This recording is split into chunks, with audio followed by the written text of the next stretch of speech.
Welcome to Bridgeport Competitive, where we'll break down various aspects of tournament Pokemon play. My name is Tom, and today we're going to talk about a huge tournament that happened over last weekend in Indianapolis, a regional tournament featuring 260 players in the Video Game Championship Series, or VGC event. The Bridge crew hit the road for this, and while Mike played in a trading card game event, Blaine and I took on this 260-person field of competitors. And in this video, we're going to hear from the person who created this team's concept and break down the team that Blaine and I brought to this tournament, as well as how it fared in the current meta. Before we get started, I would ask that if you like this video, please hit that thumbs up button and consider subscribing to the channel so that you never miss exciting videos like this. To start out, I joined a testing group with Tom Hayden, a good friend of this channel, and initially I was looking to just bring a general Sun team, sometimes referred to as Rinya's Sun. But after playtesting a few rounds, I really thought that this team was a lot of fun and a little bit different. I played about 150 games with this team on Showdown before truly deciding that this was the right fit for the meta and for this tournament.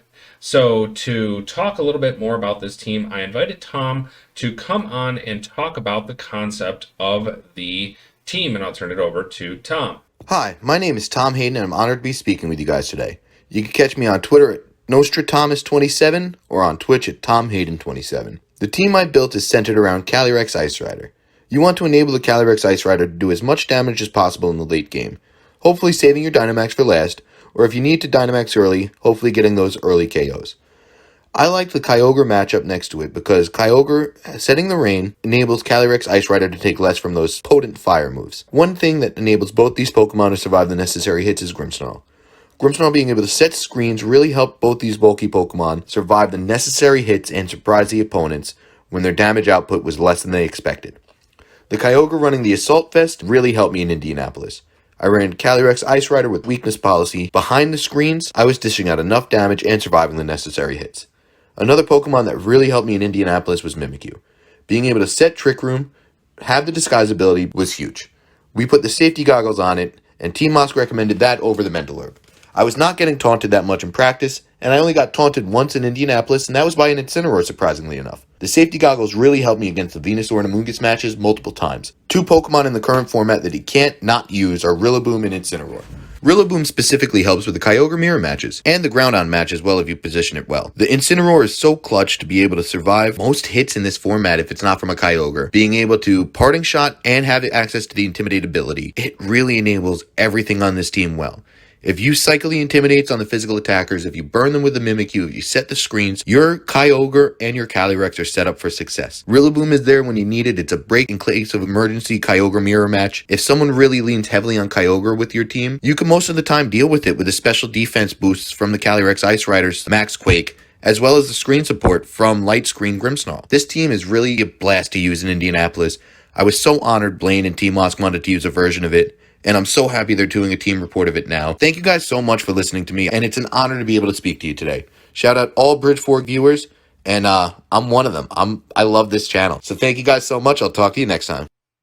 Thanks, Tom. And now we are going to actually take a more in-depth look at this team, and it really starts with Kyogre. As we heard, Kyogre is rocking an Assault Vest. That means this thing is incredibly bulky. It's got a little bit of speed just so that we can get over the hump on certain things, but the vast majority of the investment is going to be keeping it alive and dishing out tons of damage. It's actually a modest nature because we didn't need that extra speed, and we're really not worried necessarily about opposing Kyogres and specifically outspeeding those because we know we can take the hits because of the Assault Vest. We are really heavily invested again into the special defense, into living some big hits, and into just dishing out a ton of damage. Water Spout, of course, is really the premier one, the premier move. If you know that you're going to be attacking first, you get a ton of damage off.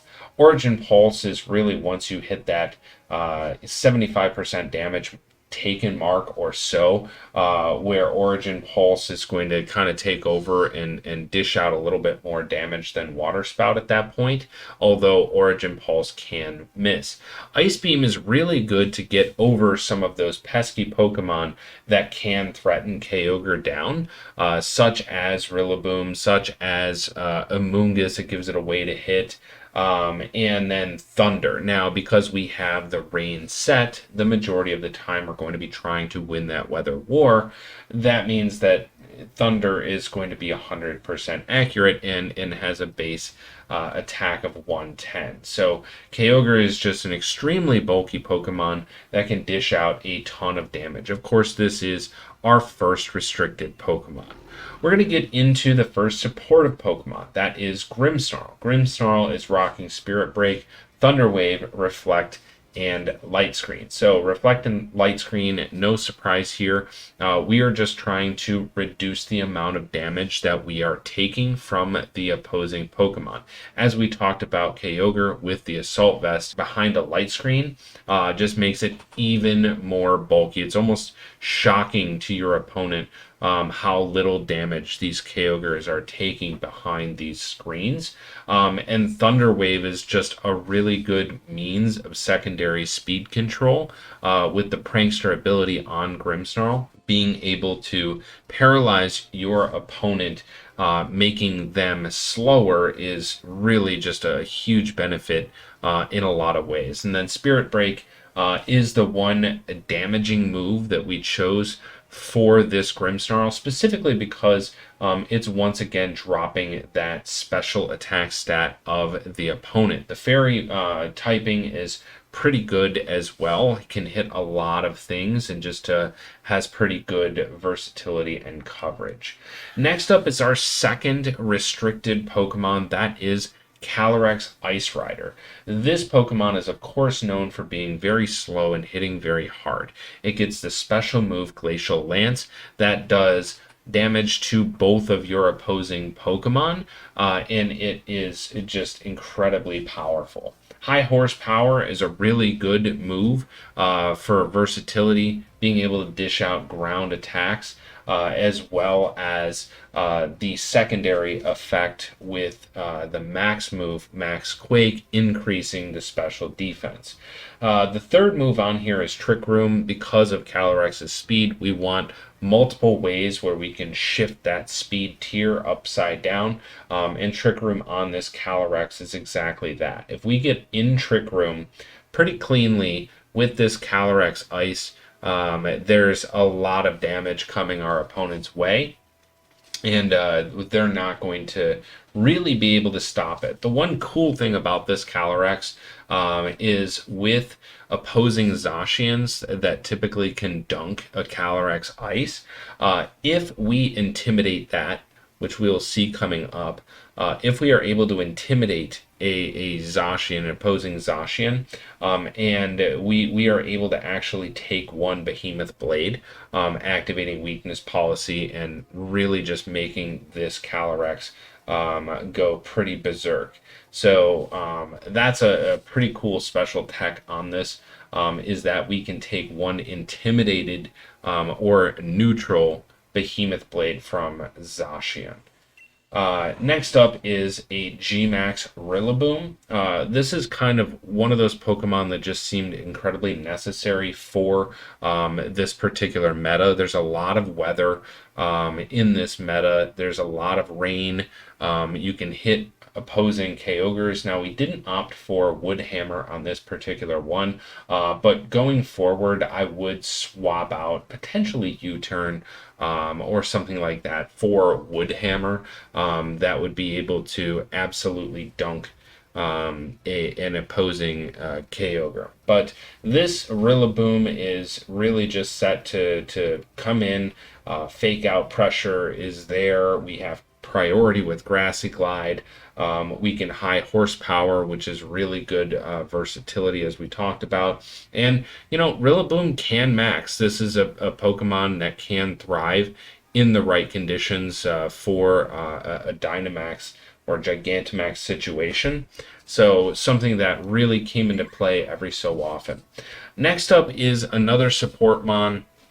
This is a Mimikyu that is really just designed to stick around. And it is a Trick Room setter with Will-O-Wisp, Protect, and Shadow Sneak. Sneak specifically has a lot of versatility. We can self-proc our own weakness policy on our Calyrex. We can break sashes, which we did once or twice within the tournament where we just needed, we had a good sneaking suspicion that the opposing Pokemon had a focus sash. They were going to be able to live a second hit. And Shadow Sneak just has priority, gets in there, breaks that sash, and is able to really allow us to get that one turn knockout with our other Pokemon. Also really helpful, obviously, its ability is Disguise. So it can usually take some pretty surprising hits from our opponent. We are max invested in defense. So everyone that was trying to hit this with an opposing Groudon's Precipice Blades was kind of really shocked that Mimikyu was kind of like saying, I'm still here for and after those hits. So we were able to get up Trick Room very reliably in this. And then once Trick Room is set up, that Will-O-Wisp pressure is really helpful against Groudons, against Zacians, against Thundurus. There's a lot of different versatility with that Will-O-Wisp. As well, this Mimikyu, Tom mentioned it, does have safety goggles on it. We looked at the whole meta and ultimately decided that it was more likely that our opponent was going to try and put us to sleep with a sleep powder than try to taunt us. And actually that ended up being the case when you look at it.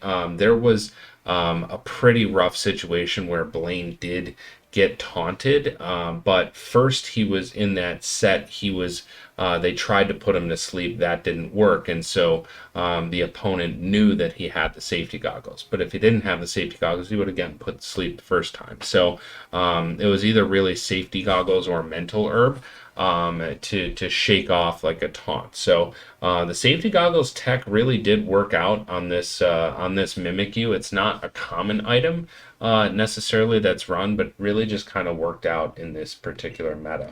Next is Incineroar. Incineroar is obviously no stranger to VGC right now. It's one of the highest used Pokemon for a very good reason, with the Intimidate ability and the Parting Shot and the Fake Out Pressure. This Pokemon really has a lot going on for it.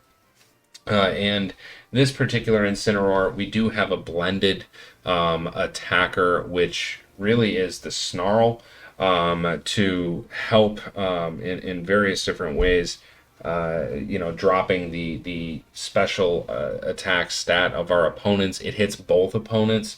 It's also a dark move, right? So we can really kind of lead this into some of the Calyrex Shadow Riders that we saw, pretty cleanly and get some good damage off and kind of disrupt what they have going on there. We mentioned our Calyrex being able to take a neutral Behemoth Blade, and it really starts with this Incineroar, putting this Incineroar into the right position, where we aren't taking like a +1 attack. So this Pokemon is really all about positioning between the Intimidate and the Fake Out and the Parting Shot, really making sure that we're putting things in the right position to be able to take those knockouts or to be a little bit more defensive. Flare Blitz is one of those moves that really does a lot of damage, especially if you lose the Weather War and the sun is up. Flare Blitz is going to do just a metric ton of damage, but of course you take recoil on that damage. The other piece with this Incineroar, pretty common item being run right now, is a Shuka Berry to ensure that we can take that one ground move without getting absolutely decimated, Incineroar being weak to ground. So This Pokemon, again, all about the positioning on the team, is really a versatile mon, and one that we saw a ton of variations of throughout the entire tournament. Next up, we're just going to finish with a little bit of a meta-analysis and how this tournament kind of turned out. So we take a look at our top 64, and the one highlight I want to make here is that our own Blaine Campbell was able to clear the top 64 and did earn 50 CP. You see the team right here, and he had a really good run getting into the top 16. We had a lot of very notable players in this tournament. We see up here a ton of Zacian. We see weather setters such as Kyogre. We also see a couple Groudons in here. But one of the things that was a little surprising to me is how many of the riders, the horses we saw. I thought, obviously it was a good move for this particular tournament, but we saw quite a bit of those, more so than I thought that we were going to see in the top 16. So it looks like 1, 2, 3, 4, 5, 6, 7, 8, 9, 10. We saw 10 in the top 16 of the horses. A lot of Kyogres, so some Reshiram's as well. It just such an incredible versatility of Pokemon brought to this tournament. In the top 8, we had a Zacian Kyogre from Andrew Ding, as well as Incin, Rillaboom, Grimmsnarl, Landorus, so double Intimidate pressure there. In 7th with Leonard Kraft, we have the Ice Rider, Reshiram, Incineroar, no surprise with Incineroar, Amoonguss, and we had some slow people here with Gastrodon and with the Mimikyu. Paul Ruiz brought a Zacian, Kyogre, Incin, Rillaboom, Whimsicott, and that Zapdos. That Zapdos was pretty disruptive as well. We saw that on stream. Carson Comfer brought the Shadow Rider, the Kyogre, Landorus, Whimsicott, Indeedee, and Regieleki. So Indeedee there, a little bit of a change up, not a surprise. Definitely a good pairing with that Shadow Rider. Provides that psychic terrain. Also, provides that follow me pressure that gives it a little bit more stayability. And the one thing about this team is really it's like a find the sash type team with a Whimsicott that likes to bring a focus sash. Regieleki can use it, as can Shadow Rider itself. So very interesting team mix there, but we see the Landorus as the Intimidator. Austin Acosta, again, I played Austin in round 2 and lost a pretty close set. Austin brought an incredible team and had a lot of cool tech on that team, including the Shadow Rider, the Groudon, the Incineroar, a Venusaur that we saw had a weakness policy on it, Grimmsnarl, and a Charizard as well. Alex Underhill brought the Ice Rider, Palkia, Incineroar, Rillaboom with the Shadow Tag ability on the Gothitelle, and Regieleki as well. Then we also had Jeremy, who had an incredible run, losing in the finals, a very tight match to Stefan Mott, playing the Ice Rider, Reshiram, Incineroar, Tapu Fini, Porygon 2, and Regieleki. Such a really cool, very interesting team. I really liked the use on Jeremy's team of the Tapu Fini, seeing how much those Grimmsnarls were everywhere, throwing out status conditions. I really like that. The Tapu Fini that Jeremy had on the team was just able to kind of prevent a lot of that from happening. So that's a really cool thing that I think we'll look for in future tournaments as well. And then the winner, Stefan Mott, brought Zacian, Kyogre, Incineroar, Rillaboom, Grimmsnarl and that Zapdos. Such an incredible tournament to play in. Congratulations to everyone that was in it and all of the winners. It was just such a fun time with a great group of folks. So that's going to do it for this analysis and for this video. Thank you very much for those that stuck to the end. We'll see you guys all in the next one.